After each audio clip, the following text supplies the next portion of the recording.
정보화 시대에 살고 있는 우리는 빅데이터 시대에 접어들면서 예전과는 비교할 수 없을 정도로 수많은 정보를 접하면서 살고 있습니다. 또한 더욱 복잡하고 다양한 사회 구조는 미래에 대한 불확실성의 증가로 이어져 주어진 상황에서 적절한 의사결정을 하는 것 또한 어렵게 되었습니다. 이러한 상황 하에서 타당하고 신뢰성 있는 의사결정을 위해서는 이러한 빅데이터 기반의 과학적인 미래 예측이 필요합니다. 과학적인 미래 예측은 주어진 자료에 의해서 이루어지는데 이러한 자료의 분석과 해석은 일반적으로 통계적 법칙에 의해 이루어집니다. 즉, 빅데이터 시대에서 올바른 분석을 위해서는 통계를 기반으로 한 분석의 중요성이 그 어느 때보다 중요하다고 할 수 있습니다. 통계학은 관심의 대상이 되는 전체 집단으로부터 자료를 최적의 방법으로 수집하고 수집한 자료를 과학적이고 논리적인 이론에 의해 정리 분석해서 최적의 의사결정을 할 수 있도록 정확한 정보를 제공하는 방법론을 연구하는 학문으로 정의됩니다. 이러한 통계학에 있어 모집단의 일부인 표본의 특성을 이용해 모집단의 특성을 추정하거나 가설을 검증하는 방법을 다루는 통계 분야를 추측 통계학이라 합니다. 이번 시간에는 추측 통계학의 근간이 되는 가설 설정 및 검증에 대해 알아보도록 하겠습니다.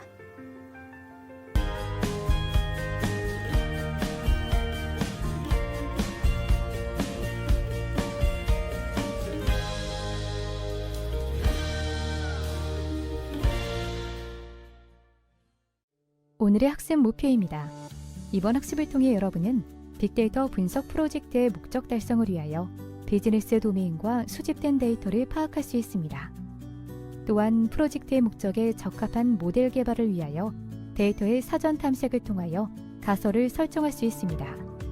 마지막으로 분석 모델의 가설 평가를 위한 통계치 기준을 설정하고 적용할 수 있습니다.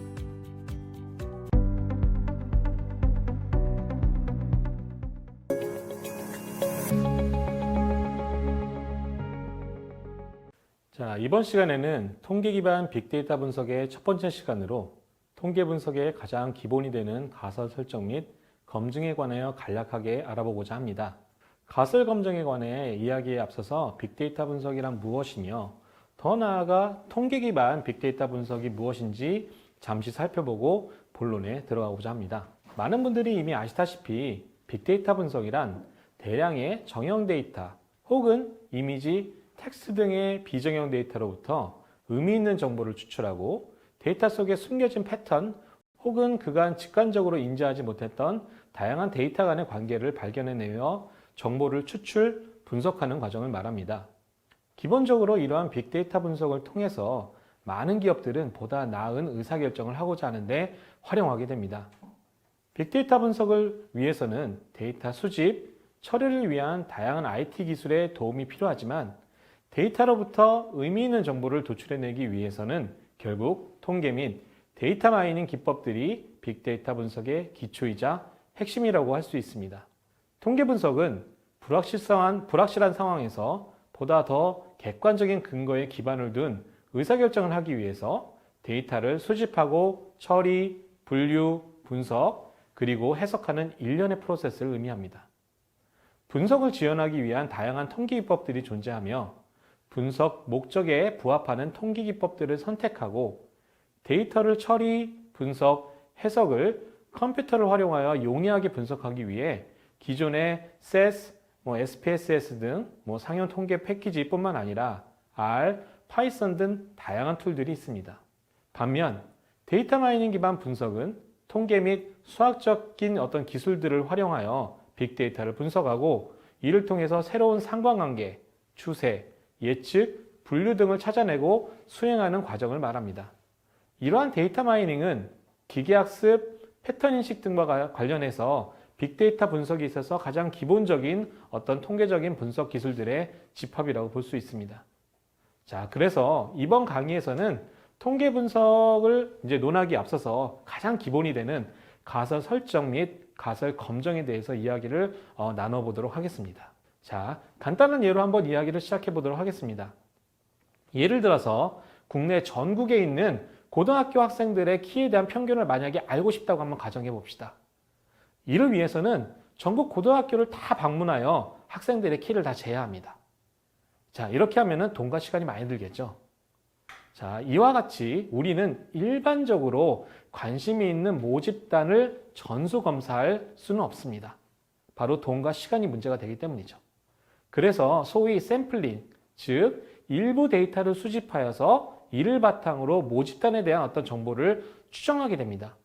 예를 들면 각 시도별 몇 개 고등학교만 방문해서 해당 고등학교에 소속되어 있는 학생들의 키를 재는 방식을 통해서 전국 고등학교 학생들의 키에 대한 평균을 추정하게 되는 거죠. 빅데이터 분석도 마찬가지입니다.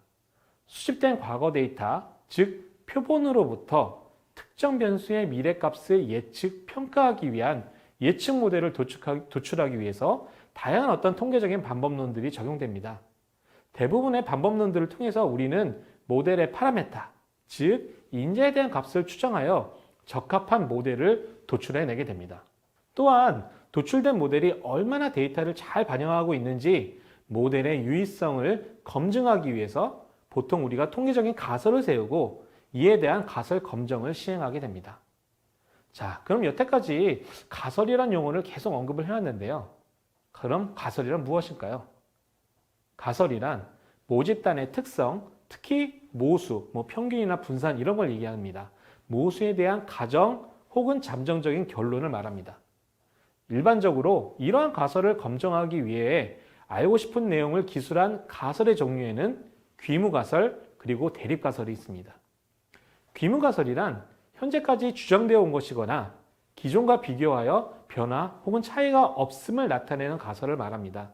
반면 대립가설이란 표본을 통해서 확실한 근거를 가지고 입증하고자 하는 가설로 우리는 연구가설이라고 부르기도 합니다. 자, 우리 예를 한번 들어볼게요. 자, K라는 회사는 기존에 고객 만족도 점수가 10점 만점에 평균이 8.6점이고 표준 편차가 0.8점이라고 만약에 알고 있다고 합시다.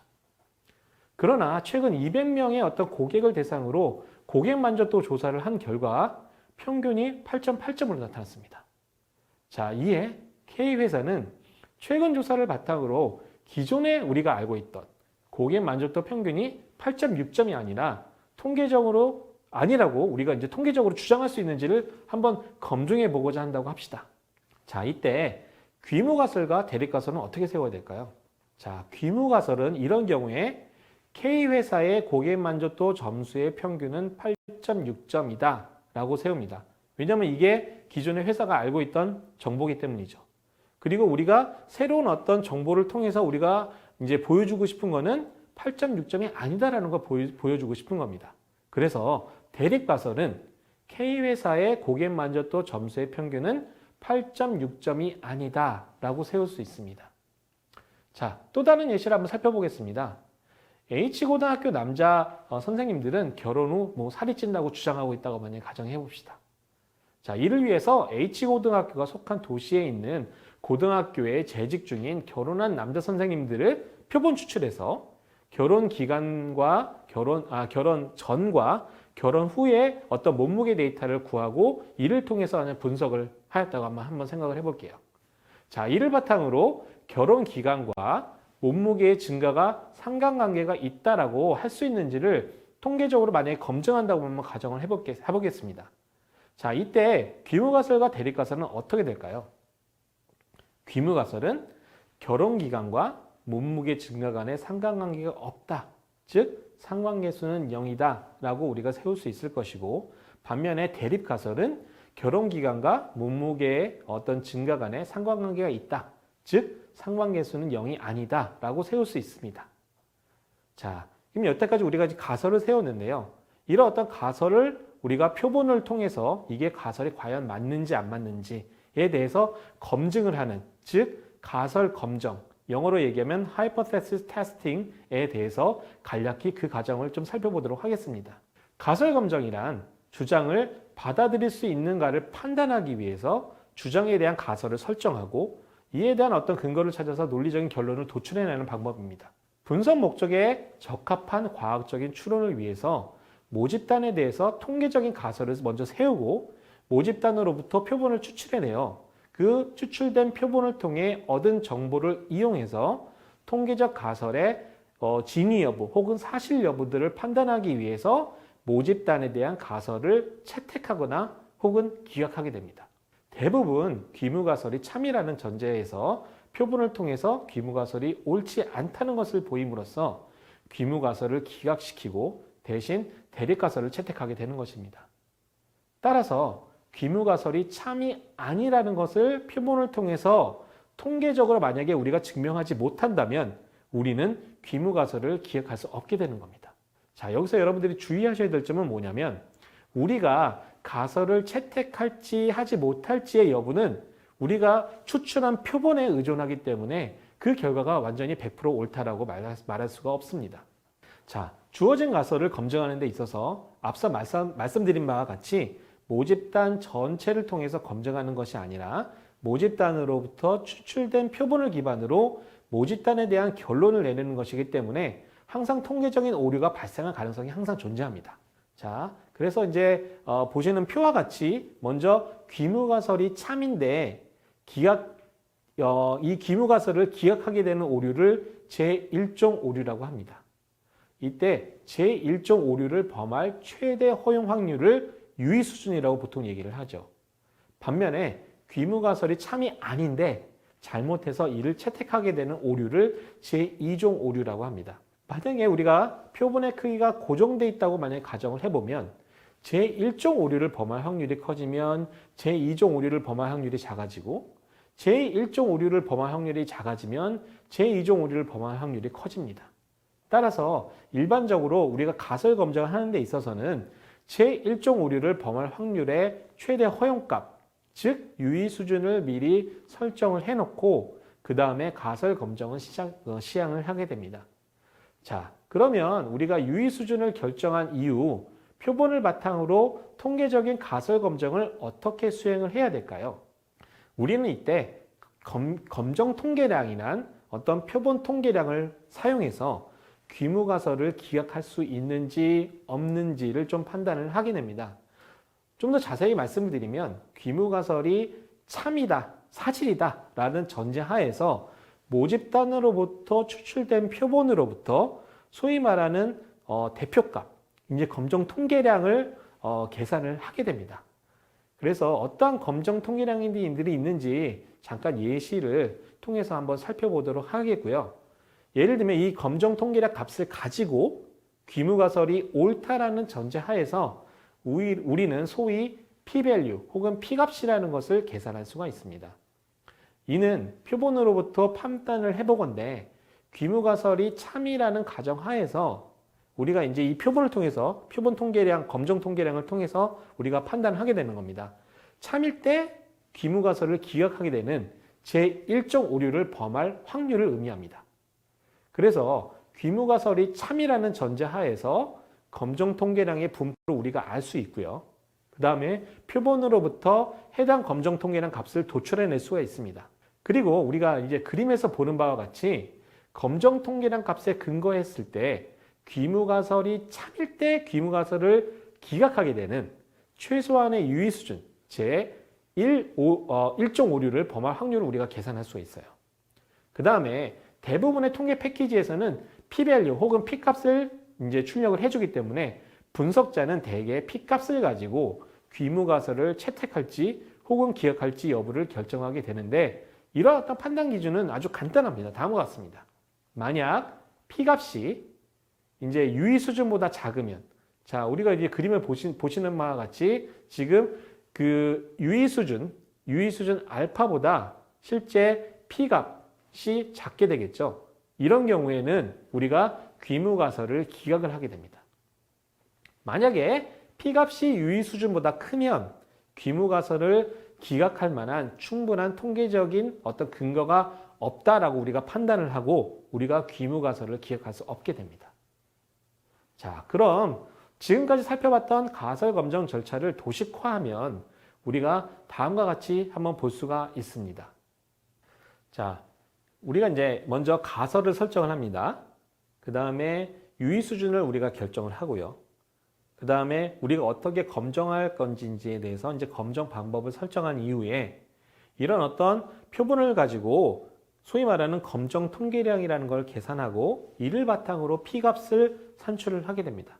그래서 앞에서 이미 설명드린 바와 같이 P값이 유의 수준보다 크게 되면 우리가 귀무가설을 그냥 채택을 하게 되는 거고요. 만약에 P값이 유의 수준보다 작다라고 하게 되면 우리는 귀무가설을 기각을 하고 뭐 그 얘기는 다시는 대립가설을 채택하게 되는 이런 어떤 흐름을 거치게 됩니다. 자, 우리가 이제 마지막으로 P값을 산출하기 위해서는 표본으로부터 검정 통계량의 값을 구해야 됩니다. 그러면 어떠한 검정 통계량이 있을까요? 자, 다음은 몇 가지 예시들을 좀 살펴보도록 하겠습니다. 이거는 우리가 어떠한 실험을 하느냐에 따라서 어떤 것을 알아보느냐에 따라서 우리가 이제 검정 통계량이 도출하는 어떤 방식들이 좀 달라지기 때문에 각각의 경우들을 좀 나눠보고 요거에 대해서 한번 살펴보도록 하겠습니다. 자, 먼저 우리가 이제 모집단의 평균에 관련된 어떤 몇 가지 가설 검정 및 관련된 어떤 검정 통계량에 대해서 알아보도록 하겠습니다. 먼저 첫 번째 경우를 한번 살펴볼게요. 첫 번째, 한 집단의 평균이 특정 평균값 μ0와 같은지를 비교하는 경우 귀무가설은 모평균이 특정 평균 μ0와 같다라고 설정을 하고요. 대립가설은 모평균이 그 특정 평균값 μ0와 같지 않다라고 우리가 대립가설을 설정을 하게 됩니다.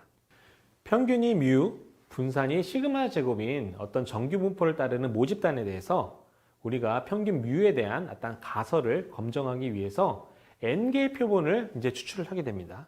그리고 이에 표본 평균, 그 다음에 표준 편차를 각각의 x바, s라고 얘기할 때 모집단의 표준 편차 시그마를 아는 경우에는 해당되는 검정 통계량이 표준 정규 분포를 따르고 이를 통해서 가설 검정을 하게 됩니다. 하지만 대부분의 경우는 우리가 이 모집단에 대한 어떤 표준 편차 시그마를 모릅니다.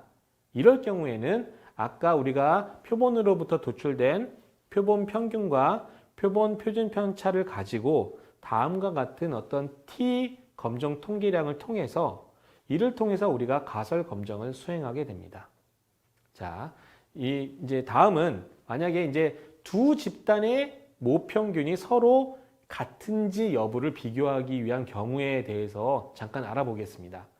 두 집단의 모평균을 각각 μ1과 μ2라고 한다면 가설 검정은 다음과 같습니다.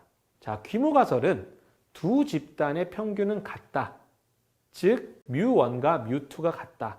다시 얘기하면 μ1 빼기 μ2가 0과 같다라고 우리가 귀무가설을 세울 수가 있는 반면 대립가설은 두 모집단의 평균이 같지 않다. 즉 μ1과 μ2가 같지 않다. 다시 얘기하면 μ1 빼기 μ2가 0과 같지 않다라고 우리가 대립가설을 세울 수가 있습니다. 이와 같은 경우에도 마찬가지로 두 모집단의 표준 편차를 아는 경우와 이제 모르는 경우 이렇게 두 가지 나눠서 한번 살펴봐야 됩니다.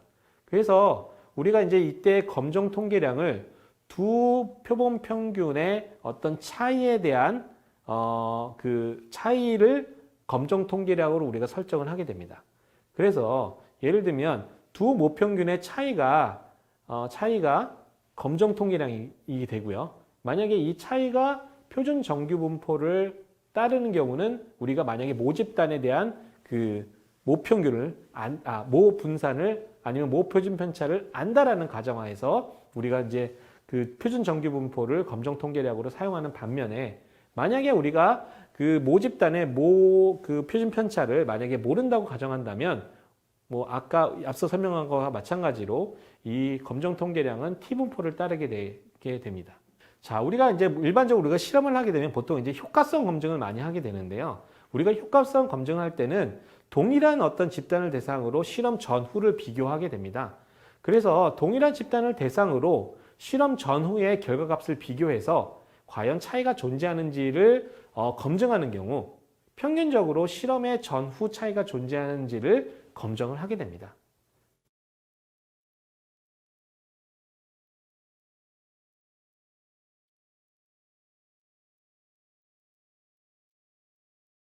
같은 경우에는 이런 어떤 차이가 이 차이에 대한 어떤 모평균이 0과 같다. 그 다음에 대립가설은 차이에 대한 모평균이 0과 다르다. 0과 같지 않다. 이렇게 세울 수 있게 됩니다. 이와 같은 경우 모집단에서 N개의 표본을 추출을 합니다. 그래서 이 표본을 대상으로 실험 전후의 차이에 대한 표본 평균, 그 다음에 표본 표준 편차를 각각 우리가 이제 X바, S라고 할 때 이제 이를 바탕으로 검정 통계량을 계산을 하게 되면 이 검정 통계량 T는 일단 T 분포를 따르게 됩니다. 예, 그럼 간단히 실습해 볼까요? 이 10명의 지원자에 대한 그 화면에 보시는 바와 같이 이제 데이터가 수집됐다고 한번 가정을 한번 해보겠습니다. 자, 그럼 다이어트 프로그램의 체중 감소 효과 분석을 위해서 다음과 같은 가설을 설정할 수가 있는데요. 그래서 데이터를 읽으면 이제 read.csv라는 어떤 아래 기능이 있는데 그걸 통해서 한번 읽어보면 이제 read.csv고요. 그 다음에 해당되는 데이터가 지금 C 디렉토리 아래, temp 디렉토리 아래, 그 다음에 diet.csv, 그 다음에 아까 보셨다시피 엑셀 파일에 헤더가 존재를 했습니다. 그래서 이렇게 읽어드리면 아까 보셨던 그 데이터가 그대로 지금 현재 보여주고 있음을 여러분들 아실 수가 있습니다. 그래서 저희가 지금 그 전후에 대한 어떤 차이를 좀 봐야 되기 때문에요. 한번 차이 값을 한번 계산을 해보도록 하겠습니다. 그래서 데이터에 이 before라는 데서부터 데이터에 이 after, 이 전후의 값을 비교를 해야 되겠죠. 그래서 비교를 하게 되면 이제 보시는 바와 같이 전후에 대한 차이 값에 대한 어떤 데이터가 나오고요. 그 다음에 한번 이거를 플러팅을 한번 해보겠습니다. 그래서 이제 박스 플롯이라는 형태로 이 차이 값에 대한 어떤 분포를 한번 플러팅을 해보면 이제 요 보시는 바와 같이 우리가 이제 이 차이에 대한 어떤 그 분포에 대해서 박스 플롯 형태로 우리가 보실 수가 있습니다. 자, 그러면 이제 이로부터 우리가 이제 T 검정 통계량을요, 한번 계산을 한번 해보겠습니다. T 검정 통계량 뭐 계산하는 거 어렵지 않고 이 차이에 대해서 평균, 그 다음에 표준 편차를 가지고 우리가 T 통계량을 한번 계산을 해보면, 자, 먼저 평균은요, mean diff라고 한번 해보겠습니다. mean diff는 이제 평균이 mean이죠. 평균은 mean이기 때문에 diff의 어떤 mean을 구하고요. 그 다음에 이 표준 편차, standard deviation, diff에 대한 standard deviation은 SD라는 함수가 있습니다. 그래서 diff라는 어떤 데이터셋에서 이 표준 편차까지 계산을 하고요. 이 값을 가지고 우리가 T 통계량, T 스탯이라고 한번 해보겠습니다. T 통계량을 계산하면 mean diff를 아까 얘기했던 표준 편차와 그 다음에 데이터의 개수의 그 제곱근을 취한 이렇게 계산을 하게 되면 이제 T 스탯 한번 찍어보겠습니다. 이게 이제 저희가 요 전후 차이에 대한 그 T 통계량입니다. 그래서 검정 통계량이고요. 자, 이걸 가지고서 우리 가설 검정을 해야 되는데 이걸 지금 구한 이유는 저희가 이걸 가지고 P 값을 바로 구하는 건 아니고요. 이제 아래서 제공하는 가설 검정 함수를 활용해서 그 함수 값에서 이제 저희가 방금 구한 어떤 T 통계량이 구해지고 이를 통해서 P 값이 이제 구해지는 어떤 이런 일련의 절차들을 여러분들이 보여드리기 위해서 지금 다음과 같은 우리가 T 통계량 한번 계산을 해봤습니다. 자, 한번 보도록 하겠습니다. 자, T 테스트를 한번 해볼게요. T 테스트를 해봐야 되는데 T.점 테스트고요.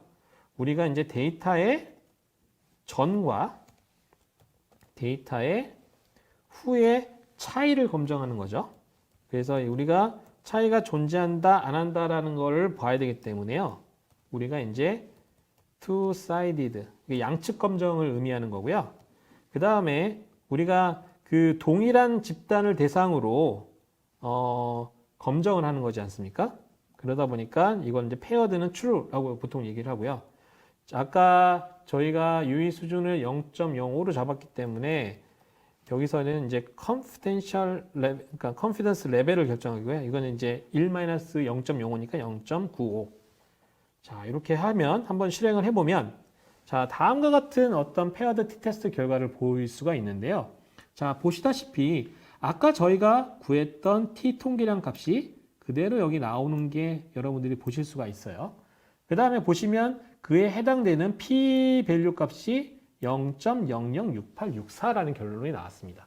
자, 그러면 여기다 보다시피 p 값은 0.006864. 그리고 우리가 정한 유의 수준은 0.05니까요. 유의 수준보다 p 값이 작기 때문에 우리는 이 표본을 바탕으로 귀무가설을 기각을 할 수가 있고 결국은 대립가설을 채택하게 됩니다. 즉, 가설 검정을 통해서 다이어트 프로그램이 체중 감소에 효과가 있음을 알 수 있다라고 결론을 내리게 됩니다.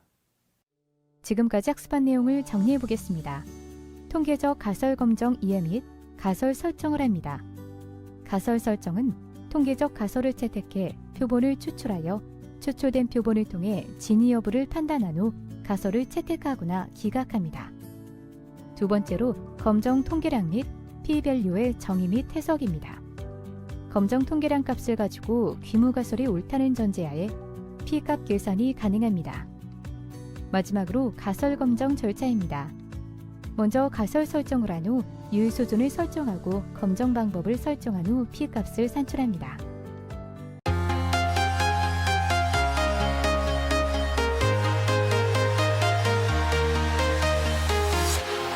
Walking alone, the streets are empty. The only thing I can see is my own silhouette. I'm getting stronger, step by step. The clock is ticking, but there's no time for me.